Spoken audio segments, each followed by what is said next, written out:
بسم اللہ الرحمن الرحیم، پارہ نمبر 23، حصہ نمبر 4۔ اور وہ ایک دوسرے سے کہیں گے کہ کیا بات ہے کہ ہمیں یہ لوگ یہاں دوزخ میں نظر نہیں آ رہے جنہیں ہم برے لوگوں میں شمار کرتے تھے؟ کیا ہم نے ان کا ناحق مذاق اڑایا تھا یا انہیں دیکھنے سے نگاہوں کو غلطی لگ رہی ہے؟ یقیناً دوزخیوں کے آپس میں جھگڑنے کی یہ ساری باتیں بالکل سچی ہیں جو ہو کر رہیں گی۔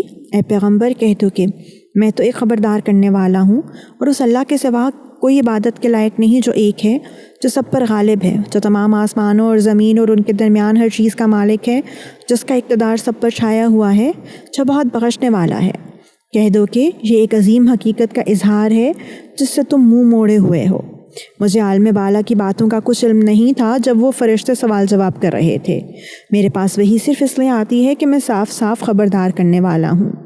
یاد کرو جب تمہارے پروردگار نے فرشتوں سے کہا کہ میں گارے سے ایک انسان پیدا کرنے والا ہوں، چنانچہ جب میں اسے پوری طرح بنا دوں اور میں اس میں اپنی روح پھونک دوں تو تم اس کے آگے سجدے میں گر جانا۔ پھر ہوا یہ کہ سارے کے سارے فرشتوں نے تو سجدہ کیا، البتہ ابلیس نے نہ کیا۔ اس نے تکبر سے کام لیا اور کافروں میں شامل ہو گیا۔ اللہ نے کہا، ابلیس، جس کو میں نے اپنے ہاتھوں سے پیدا کیا، اس کو سجدہ کرنے سے تجھے کس چیز نے روکا ہے؟ کیا تو نے تکبر سے کام لیا ہے یا تو کوئی بہت اونچی ہستیوں میں سے ہے؟ کہنے لگا، میں اس آدم سے بہتر ہوں، تو نے مجھے آگ سے پیدا کیا ہے اور اس کو گارے سے پیدا کیا ہے۔ اللہ نے فرمایا، اچھا تو نکل جا یہاں سے، کیونکہ تو مردود ہے، اور یقین جان قیامت کے دن تک تجھ پر میری پھٹکار رہے گی۔ اس نے کہا، میرے پروردگار، پھر تو مجھے اس دن تک کے لیے جینے کی مہلت دے دے جس دن لوگوں کو دوبارہ زندہ کیا جائے گا۔ اللہ نے فرمایا، چل، تجھے ان لوگوں میں شامل کر لیا گیا ہے جنہیں مہلت دی جائے گی، لیکن ایک متعین وقت کے دن تک۔ کہنے لگا، بس تو میں تیری عزت کی قسم کھاتا ہوں کہ میں ان سب کو بہکاؤں گا سوائے تیرے برگزیدہ بندوں کے۔ اللہ نے فرمایا، تو پھر سچی بات یہ ہے، اور میں سچی بات ہی کہا کرتا ہوں، کہ میں تجھ سے اور ان سب سے جو ان میں سے تیرے پیچھے چلیں گے جہنم کو بھر کر رہوں گا۔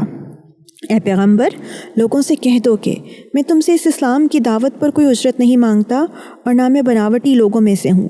یہ تو دنیا جہان کے لوگوں کے لیے بس ایک نصیحت ہے، اور تھوڑے سے وقت کے بعد تمہیں اس کا حال معلوم ہو جائے گا۔ سورہ زمر، یہ سورت مکی ہے اور اس میں 75 آیتیں اور 8 رکوع ہیں۔ شروع اللہ کے نام سے جو سب پر مہربان ہے، بہت مہربان ہے۔ یہ کتاب اللہ کی طرف سے نازل کی جا رہی ہے جو بڑے اقتدار کا مالک ہے، بہت حکمت والا۔ اے پیغمبر، بے شک یہ کتاب ہم نے تم پر برحق نازل کی ہے، اس لیے اللہ کی اس طرح عبادت کرو کہ بندگی خالص اسی کے لیے ہو۔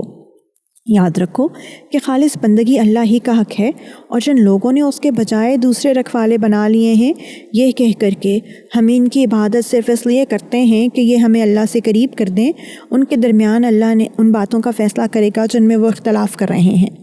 یقین رکھو کہ اللہ کسی ایسے شخص کو راستے پر نہیں لاتا جو جھوٹا ہو، کفر پر جمع ہوا ہو۔ اگر اللہ یہ چاہتا کہ کسی کو اولاد بنائے تو وہ اپنی مخلوق میں سے جس کو چاہتا منتخب کر لیتا، لیکن وہ پاک ہے اس بات سے کہ اس کی کوئی اولاد ہو۔ وہ تو اللہ ہے، ایک اور زبردست اقتدار کا مالک۔ اس نے سارے آسمان اور زمین برحق پیدا کیے ہیں۔ وہ رات کو دن پر لپیٹ دیتا ہے اور دن کو رات پر لپیٹ دیتا ہے، اور اس نے سورج اور چاند کو کام پر لگایا ہوا ہے۔ ہر ایک کسی معین مدت تک کے لیے رواں دواں ہے۔ یاد رکھو وہ بڑا اقتدار کا مالک، بہت بخشنے والا ہے۔ اس نے تم سب کو ایک شخص سے پیدا کیا، پھر اسی سے اس کا جوڑا بنایا، اور تمہارے لیے مویشیوں میں سے 8 جوڑے پیدا کیے۔ وہ تمہاری تخلیق تمہارے ماؤں کے پیٹ میں اس طرح کرتا ہے کہ 3 اندھیریوں کے درمیان تم بناوٹ کے ایک مرحلے کے بعد دوسرے مرحلے سے گزرتے ہو۔ وہ ہے اللہ جو تمہارا پروردگار ہے، ساری بادشاہی اسی کی ہے، اس کے سوا کوئی عبادت کے لائق نہیں۔ پھر بھی تمہارا منہ آخر کوئی کہاں سے موڑ دیتا ہے؟ اگر تم کفر اختیار کرو گے تو یقین رکھو کہ اللہ تم سے بے نیاز ہے، اور وہ اپنے بندوں کے لیے کفر پسند نہیں کرتا، اور اگر تم شکر کرو گے تو وہ اسے تمہارے لیے پسند کرے گا۔ اور کوئی بوجھ اٹھانے والا کسی دوسرے کا بوجھ نہیں اٹھائے گا، پھر تم سب کو اپنے پروردگار ہی کے پاس لوٹ کر جانا ہے۔ اس وقت وہ تمہیں بتائے گا کہ تم کیا کچھ کیا کرتے تھے۔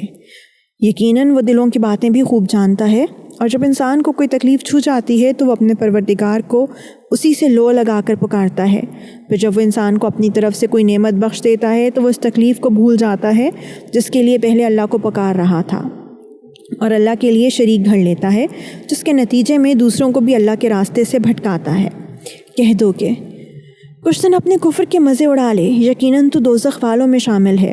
بھلا کہ ایسا شخص اس کے برابر ہو سکتا ہے جو رات کی گھڑیوں میں عبادت کرتا ہے، کبھی سجدہ میں کبھی قیام میں، آخرت سے ڈرتا ہے اور اپنے پروردگار کی رحمت کا امیدوار ہے؟ کہو کہ کیا وہ جو جانتے ہیں اور جو نہیں جانتے سب برابر ہیں؟ مگر نصیحت تو وہی لوگ قبول کرتے ہیں جو عقل والے ہیں۔ کہہ دو کہ اے میری ایمان والے بندو، اپنے پروردگار کا خوف دل میں رکھو، بھلائی انہی کی ہے جنہوں نے اس دنیا میں بھلائی کی ہے، اور اللہ کی زمین بہت وسیع ہے۔ جو لوگ صبر سے کام لیتے ہیں ان کا ثواب انہیں بے حساب دیا جائے گا۔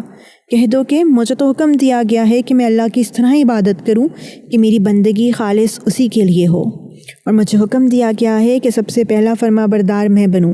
کہہ دو کہ اگر میں اپنے پروردگار کی نافرمانی کروں تو مجھے ایک زبردست دن کے عذاب کا اندیشہ ہے۔ کہہ دو کہ میں تو اللہ کی عبادت اس طرح کرتا ہوں کہ میں نے اپنی بندگی صرف اسی کے لیے خالص کر لی ہے، اب تم اسے چھوڑ کر جس کی چاہو عبادت کرو۔ کہہ دو کہ گھاٹے کا سودا کرنے والے تو وہ ہیں جو قیامت کے دن اپنی جانوں اور اپنے گھر والوں سب کو ہرا بیٹھیں گے۔ یاد رکھو کہ کھلا ہوا گھاٹا یہی ہے، ایسے لوگوں کے لیے ان کے اوپر بھی آگ کے بادل ہیں اور ان کے نیچے بھی ویسے ہی بادل۔ یہ وہی چیز ہے جس سے اللہ اپنے بندوں کو ڈراتا ہے، لہٰذا اے میرے بندو میرا خوف دل میں رکھو۔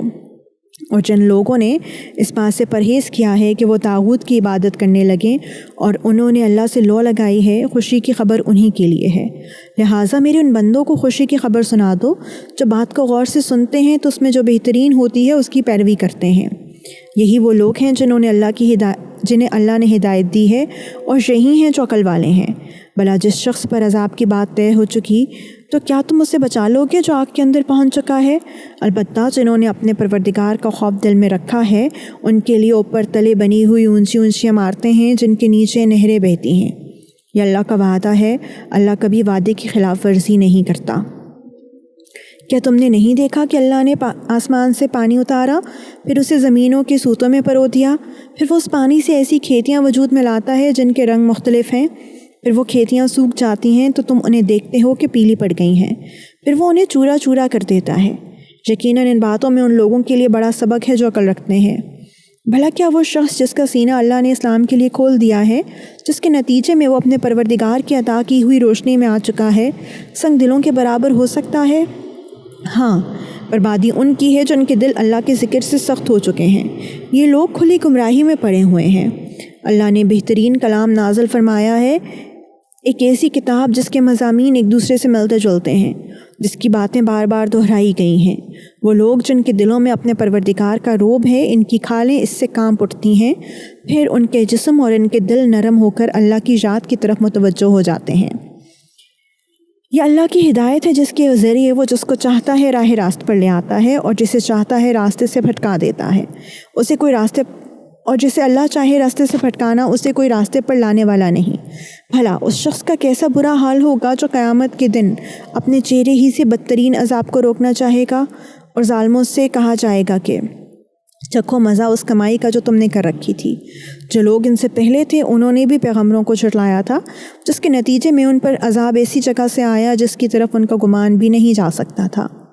چنانچہ اللہ نے ان کو اسی دنیوی زندگی میں رسوائی کا مزہ چکھایا، اور آخرت کا عذاب تو اور بھی بڑا ہے۔ کاش یہ لوگ جانتے۔ حقیقت یہ ہے کہ ہم نے اس قرآن میں لوگوں کی خاطر ہر قسم کی مثالیں بیان کی ہیں تاکہ لوگ سبق حاصل کریں۔ یہ عربی قرآن جس میں کوئی ٹیڑھ نہیں، تاکہ لوگ تقویٰ اختیار کریں۔